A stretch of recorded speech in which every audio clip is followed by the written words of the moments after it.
Pardon the interruption, but I'm Mike Wilbon. Tony, today is No Socks Day. I'm Tony Kornheiser. Ooh, I thought it was no under.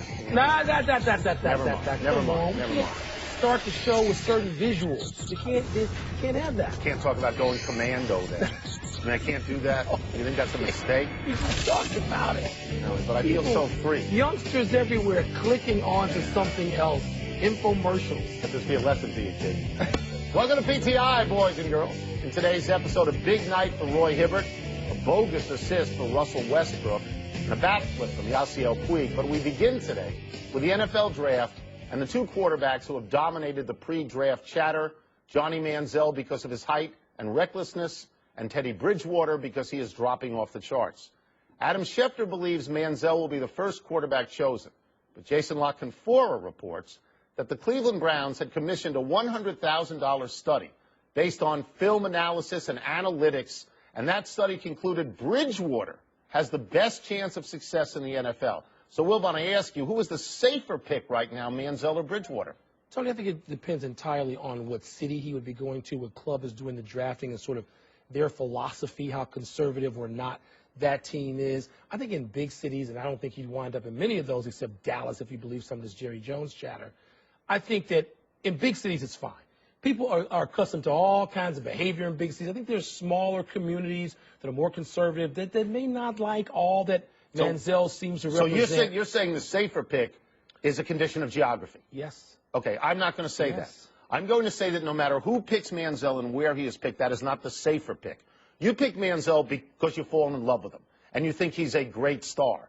By the same token, you're going to ignore the fact that he's short. I don't think a first-round draft choice quarterback has been under 6 feet for like 64 years. But let's not turn Teddy Bridgewater into Kareem.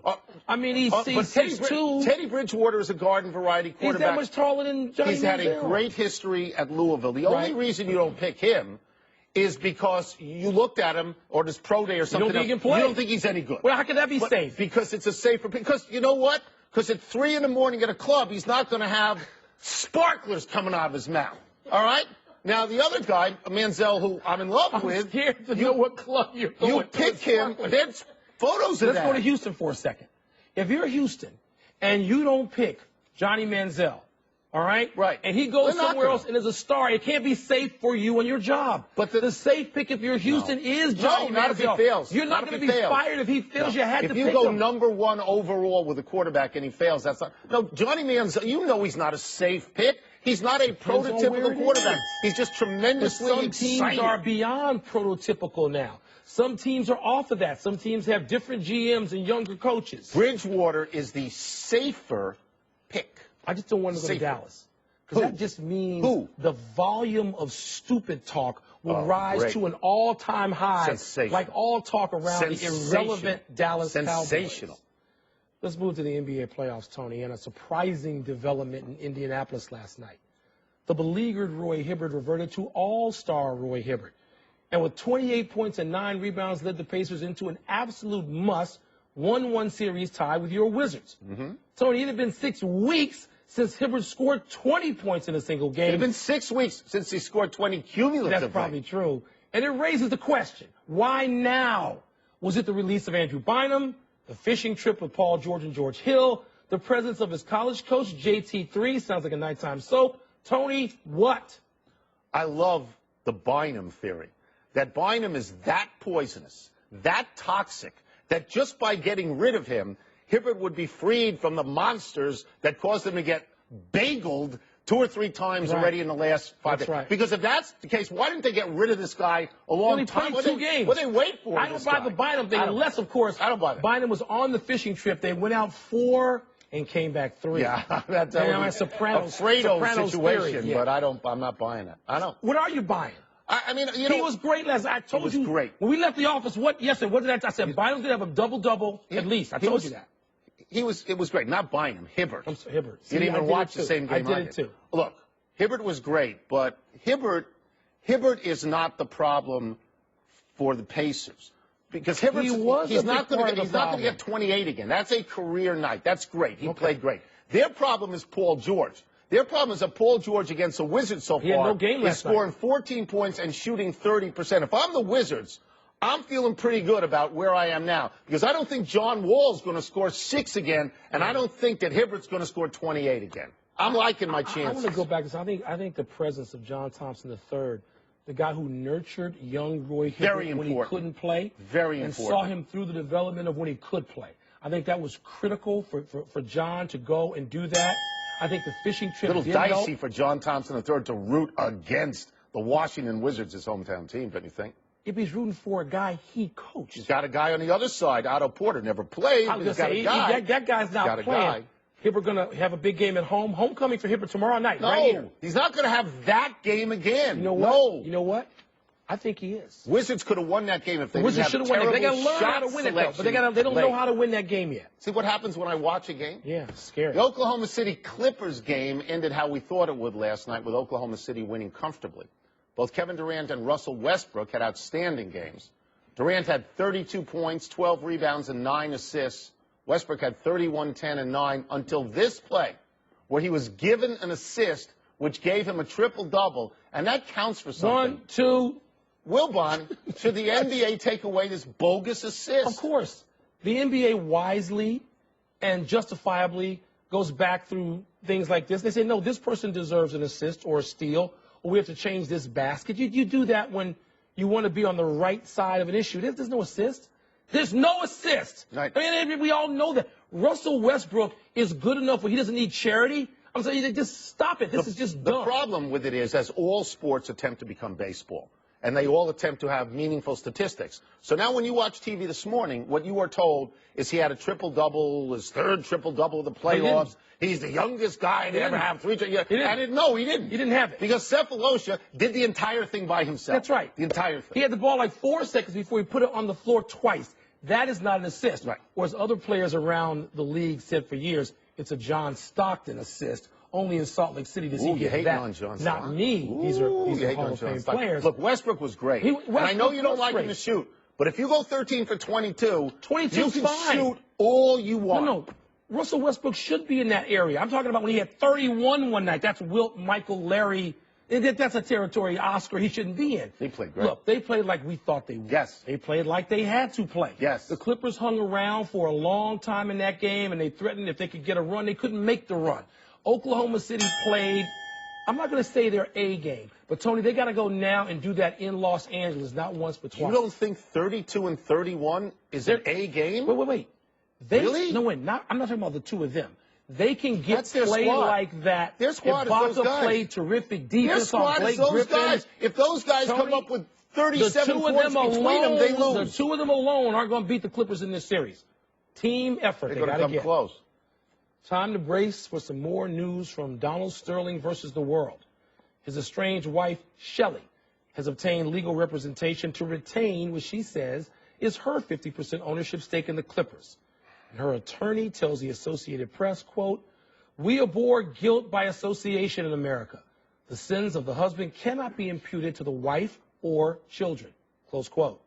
Shelley Sterling makes it clear she wants to keep the club in her family. Tony, do you think there's a chance that could happen? Well, I'm not a lawyer, so I talked to Roger Cossack today, and he said maybe the NBA can take away from Donald Sterling what is Donald Sterling's, but he's not sure that they can take away from Shelley Sterling what is Shelley Sterling's unless there's some sort of history of the kind of comments that Donald Sterling has made. And there have been, in depositions, there have been the indication of racist behavior on Shelley Sterling's part.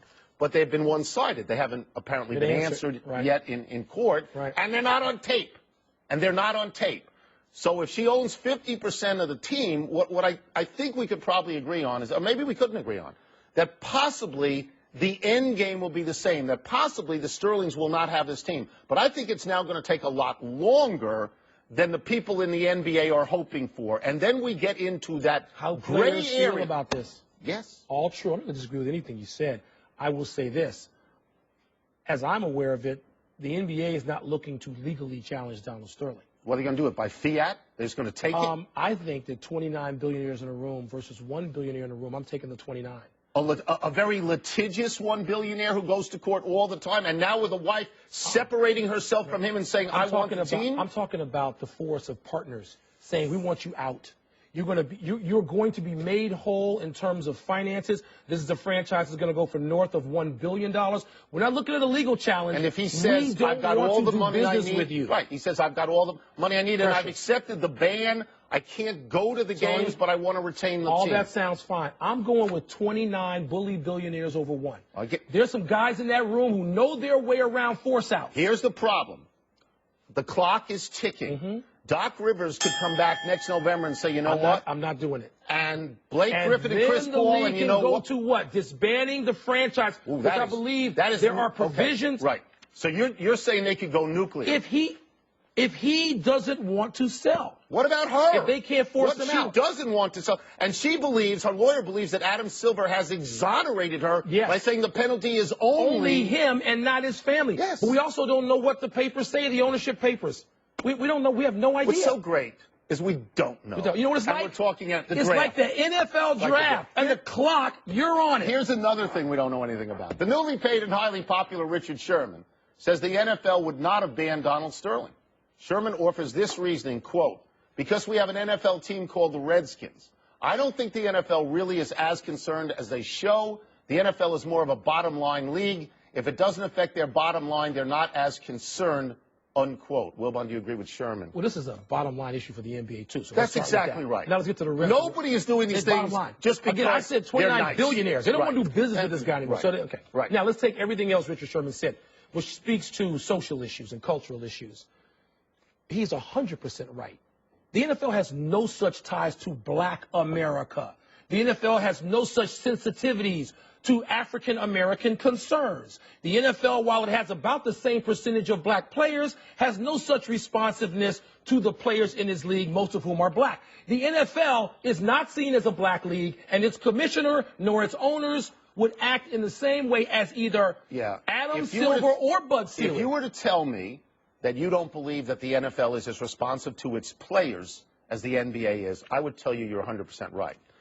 I don't think you can name any owner in the league, in the NFL, and if there's a tape of that guy saying those words, I'm not going to tell you automatically he'd be banned for life, because I think that in the NBA they were concerned about boycotts. And I don't think they're nearly as concerned in the NFL about boycotts. They're not. But he would be out. Again, social concern. But he would be out. He would be suspended immediately. Those words don't go. I mean, I'll draw a different line between the nickname the Redskins and what Donald Sterling said. Well, that's what I'll do. A different thing. But I think to you that there's not an owner in professional football who could be caught on tape saying those things and survive it without a suspension immediately and indefinitely. Tony, I don't believe that. And all we can operate on is a belief. I don't believe the NFL can be pressured by anybody, in part because the NFL says we're not going to be pressured by anybody. Do you think if this was another NBA owner, and not Donald Sterling, he wouldn't have been suspended for life necessarily because he didn't have the rap sheet that Donald Sterling has real quickly.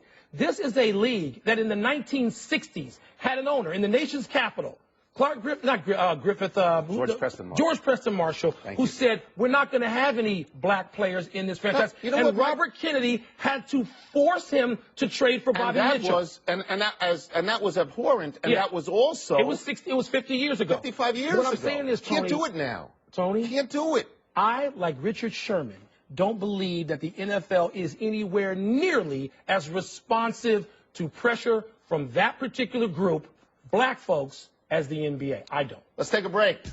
Coming up, what's the great Yasiel Puig's backflip? Plus, a spinning goal. This is a great goal. What? And a creative celebration. I might not want to call it creative. Report card is next. Yasiel Puig's backflip, a bit premature if it was what's the word. If it was what's the word, premature. When it comes to mailing and shipping, there just aren't a lot of good choices. You could go to the post office, but that takes up too much time. You could lease a postage meter, but that's too expensive. Luckily, there's a better way. Stamps.com. With Stamps.com, you can buy and print official U.S. postage for any letter or package right from your desk using your own computer and printer. You'll even get special postage discounts you can't find at the post office. And with Stamps.com, you get more features than a postage meter at a fraction of the cost. And right now, you can get this special offer from Stamps.com when you use promo code PTI. A no-risk trial, plus a $110 bonus offer that includes a digital scale and up to $55 free postage. Don't wait. Go to Stamps.com, and before you do anything else, click on the microphone at the top of the homepage and type in PTI. That's Stamps.com, promo code PTI. Report card, much like my booty, don't need explaining. Hey. Professor Reality, what is first? Hey now, Reality. You got lipstick stamps in your passport, TK? Yeah. First, Yasiel Puig's bat flip yesterday afternoon. Great it. 8th inning yesterday at the Nats. Dodgers are down 1 with 2 on.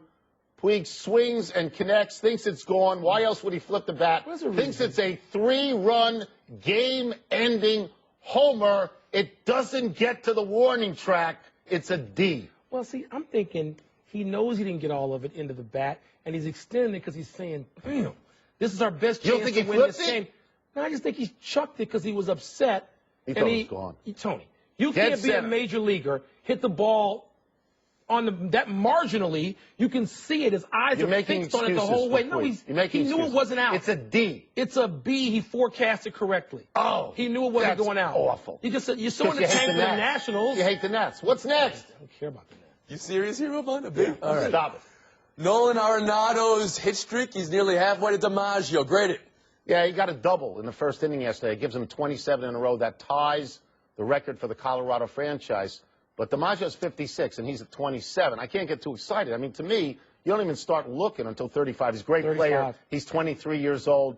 He got this far. I'm going to give him a B, but I'm not going any higher than that. In the context of what he's doing for his team, I give it an A.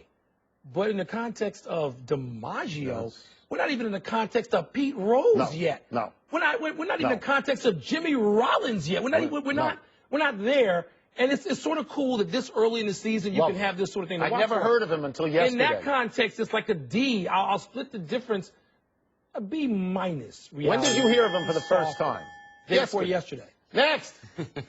Although we did talk about him last year when he won the Gold Glove, I think, in a big finish. Next, getting Malkin's spinorama last night. It's a really cool goal. It's the first goal of the game. It really hurts the Rangers. He spins around. It's a backhand shot. It's possible he's not even looking at the net. He made the play happen because he stole the puck to set himself up down the road. Yeah.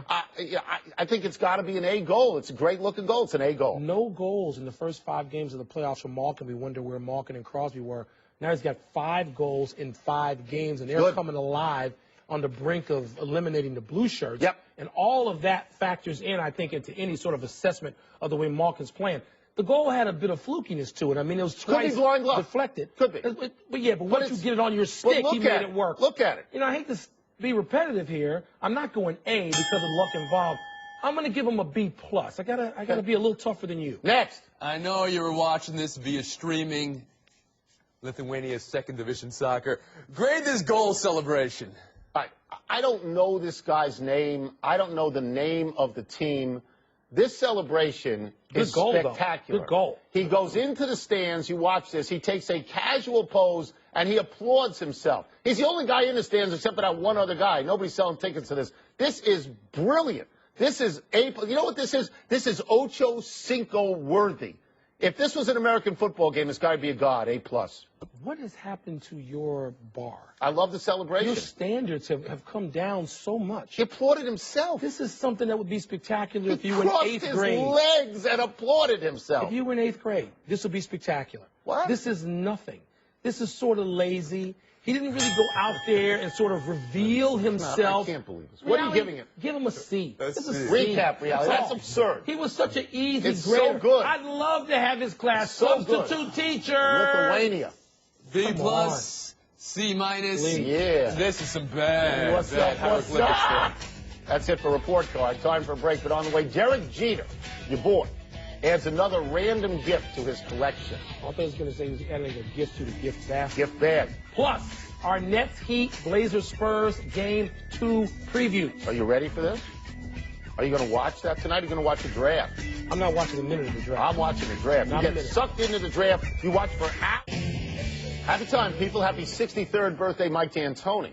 Recent employment hasn't been kind to D'Antoni. Oof. He was fired by the Knicks and then quit the Lakers rather than have a second straight season of disaster.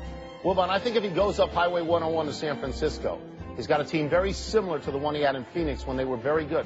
You know what, Tony? He is brilliant offensively, but defensively, and that's where the Warriors have improved so much.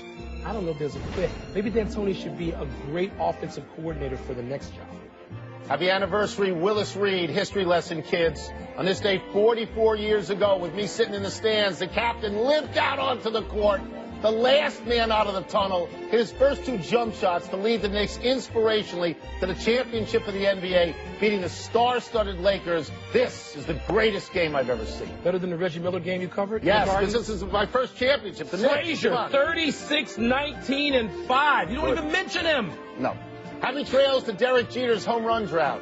Just 2 innings after the Angels presented Derek Jeter with this leviathan of a pinstripe paddleboard, Jeter hit his first home run of the season, ending a 161 at-bat drought that raised his meager RBI total to 7. And his 2 hits raised his batting average to 262. Wilbon, case closed on Jeter? No, there's no case. Derek Jeter's fine. What is Derek Jeter going to do with a paddleboard? Wouldn't he hire somebody to paddle him out? They have a lake at Central Park. And he's not going out on a lake. Ooh, you don't know. They got a paddleboard. What is it called, Reality? It's a pond, or it's a lake, right? Central Park. Let him go. Pond, the lake for you. I don't know. Yeah, 36-19, 7-5 for Frazier. I'm still getting over you doing Jason Derulo lyrics earlier. Oh, Johnny Manziel told Pro Football Talk it'd be really, really cool to go to the Cowboys, Wilbon. What do you think of that? It's awful. My head's exploding. Big finish. Let's do it. Tigers will move the start time of the September game to accommodate the Lions and Monday Night Football. You like that? They do these sorts of things in a lot of cities. Philadelphia, Boston, Chicago. Orioles they do these things all the time. The Yankees will retire Joe Torre's number 6. You surprised? No. Casey Stengel's number 37 is retired. The guy won 4 World Series. No. Andre Agassi says Rafael Nadal is the greatest player ever, not Roger Federer. Your thoughts? I'm not going to argue with Agassi on that. That's perfectly easy to defend. Perfect. Bruins Canadians game 4 tonight. Bruins got to win, don't they? Yes. The Canadians are good. You can't know. They have to win. Last one, Nets Heat and Blazers Spurs game 2 tonight. You got it. I'm going to say with the Spurs, the Nets have to play better. Can they beat the Heat in Miami tonight? I don't know, but they have to play better.